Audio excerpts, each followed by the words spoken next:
Good afternoon, and thank you for joining us on Across the Fence. I'm Jolie Whitney. Can you believe Thanksgiving is next week? We have a couple of stories today to get you ready for the holiday. First up, Ben Willis went to a youth turkey calling competition a couple of years ago, and he learned firsthand that there are many clucks, cackles, and calls when it comes to talking turkey. Here's Ben.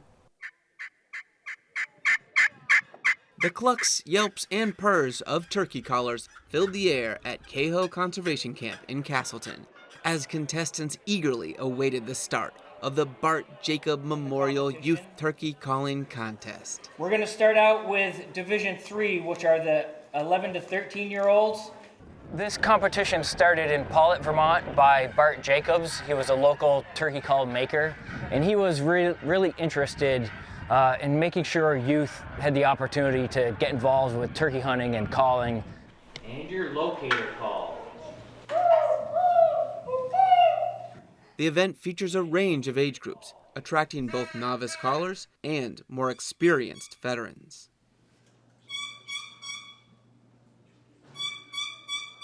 I first started turkey calling and doing turkey calling competitions actually right here through my 4-H's fundraiser that we do here.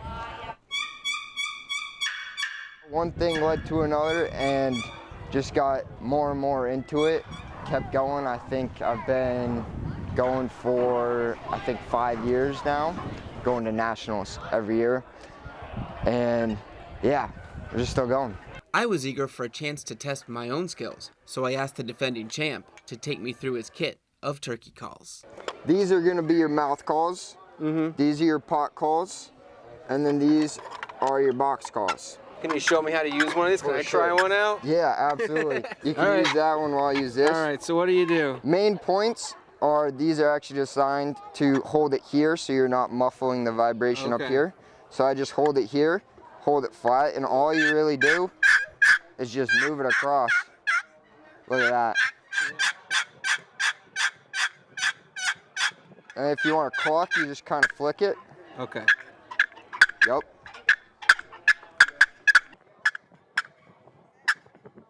Right, so there's different types of calls. Yes, many different types of calls. So this is what, so what's this?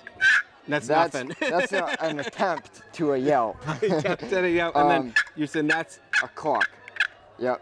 There is like yelp, but then within yelp, there's plain yelp, excited yelp, assembly yelp, adult hen assembly yelp, and then there's purring, and there's cluck and purr, just a purr, fighting purr, and then you have cluck, or you can do cutting, which is like just excited. When the hen's real excited, she's kind of going crazy. Then you have a fly down cackle, there's tree calling, Jake yelp, Kiki run. There's quite a few of them. wow. It was clear I should leave this up to the professionals. As the competition began, I asked Judge Ken Jones what skills the judges would be looking for. Well, we're listening for realism. Doesn't necessarily have to be technically perfect as long as there's realism in there. Most of these young guys get started with friction stuff, box calls, pot calls.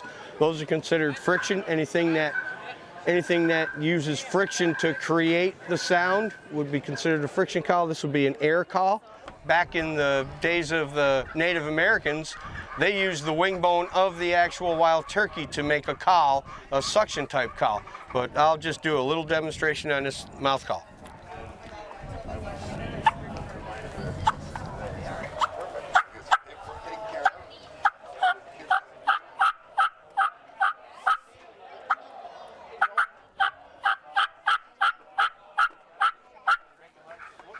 As Ken and his fellow judges listened from behind a screen, the young competitors were asked to demonstrate their proficiency in creating a series of sounds: yelps, clucks, purrs, and locator calls. Number 3, and I hear your yelp.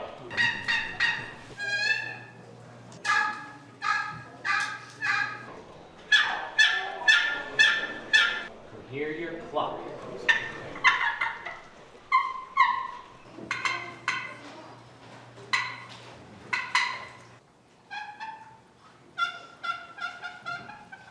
And your locator call.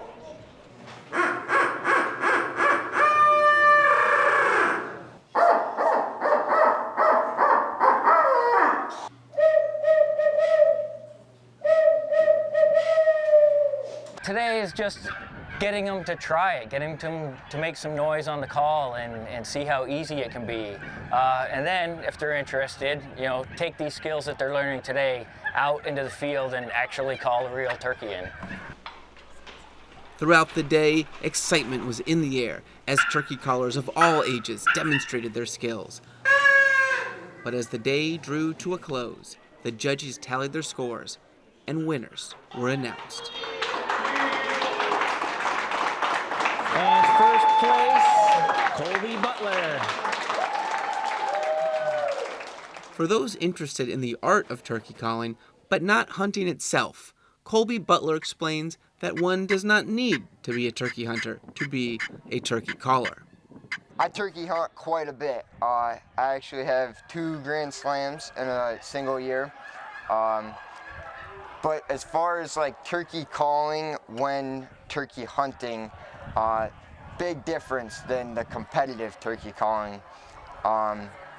So we say there are turkey hunters and there are turkey callers. So some people at these competitions, they are just like, they only turkey call, and then you have turkey hunters who shoot a ton of turkeys, but like honestly don't sound very good on a turkey call. But they hunt and harvest plenty of turkeys. If you are wondering whether the 4-H turkey call competition may reveal a new calling, Colby Butler has just one piece of advice. I would say just go for it. It's all fun. It really is just all for good cause, and just a bunch of friends doing what they all like. In Castleton, Vermont, at Edward F. Cahoe Conservation Camp, I'm Ben Willis with Across the Fence. National Turkey Federation, which tracks over 210 million turkeys raised in the U.S., puts the number of Americans who eat turkeys on Thanksgiving at around 88%. Now, somehow I thought that number would be higher. For those of you who are more interested in the sides rather than the main course, we've got a story about Vermont's first and only commercial cranberry grower. He's been growing cranberries for so long that people mostly just call him Cranberry Bob. Here is Keith Silva. Bob Lesnikowski grows cranberries in Fletcher, Vermont, and that's no lie. I didn't know you could grow cranberries in Vermont. I've been asked that a million times, and I can't even come up with a good lie. Truth be told, cranberries are native to North America. Sessa Muniesh, the native word for cranberry, grew wild from the mountains of Georgia to Quebec's cold climes and as far west as Minnesota.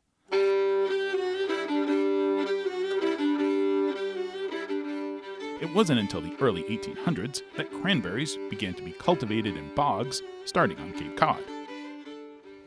The Vermont Cranberry Company is a bit of a throwback to the early days of cranberry cultivation. We're not a water harvest.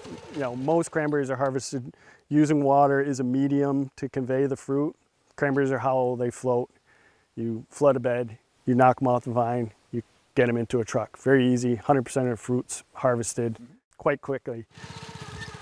We are a dry pick operation, so we use a 1962 Darlington walk-behind cranberry picker for a couple reasons. One, water harvested fruit in our climate won't keep for fresh fruit, and we're a fresh fruit grower. Two, once you start a water harvest, you're committed. Once you start, you need to finish. That's the beauty of dry picking, is you can do a little bit at a time. The cranberry is classified as a perennial shrub. The trailing vines form a thick mat that can take 3 to 7 years to bear fruit. Our first harvest was, I believe, 1999. It was a small harvest. I think it was 300 or 400 pounds, believe it or not. Along with fruit sales, Lesnikowski now sells juice. 2 decades on, the business remains a one-man operation. It used to be our fresh fruit was 80% of our sales. Now it's split almost equally between fresh fruit and juice in either quarts or bulk to other beverage companies. Lesnikowski received a Vermont Agency of Agriculture Working Lands grant to build a walk-in cooler. After a short stay in the cooler, the fruit is sorted and packed within 24 hours of delivery. It's one more chance to get quality control on the fruit. And it goes through a sorter, and then it's all visually hand sorted. We like a really deeply colored berry. A sound cranberry will bounce maybe inch and a half. The appetite in Vermont for local food, coupled with direct selling, continues to provide Lesnikowski with a sound business plan.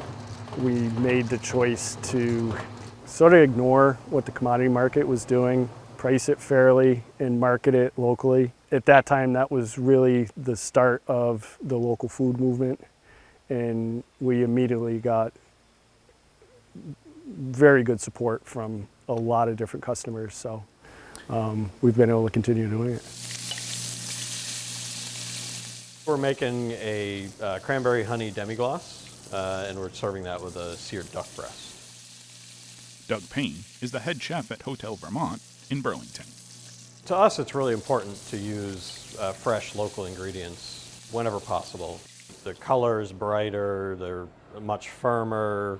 You know, if you dropped it on the table, it would bounce almost as high as you dropped it. You know, they're nice and firm, they're not dented at all. You know, the ones you get in the grocery store around Christmas time or Thanksgiving, you know, they've been sitting there for weeks, and cranberries do last a long time, but, you know, fresh is obviously better. For Payne and local foodies, Vermont cranberries aren't surprising, but expected. Yeah, I think people are surprised sometimes to hear that cranberries can grow in Vermont because they think of, you know, coastal Massachusetts and, you know, these giant cranberry bogs that are flooded, and it's a different type of operation here. Bob's been doing it for a number of years now, and I think people have come to expect to see it in the local restaurants and grocery stores. A lot of odds and ends up here. When he reflects on the business he's built from these small tart berries, Lesnikowski thinks of home. Cranberries are nostalgic. You know, you say cranberry to at least someone in New England, you think of the holidays. You think possibly that was the first dish that you made for the Thanksgiving table, because it's easy, it's cranberries and sugar. It has this connection of home and hearth, and I think as time goes on, I'm going more towards that versus trying to make cranberry a year-round crop, you know, concentrating more on the holiday aspect of it.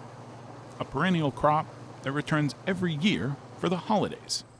The cranberry has found a home in Vermont. In Fletcher, I'm Keith Silva with Across the Fence.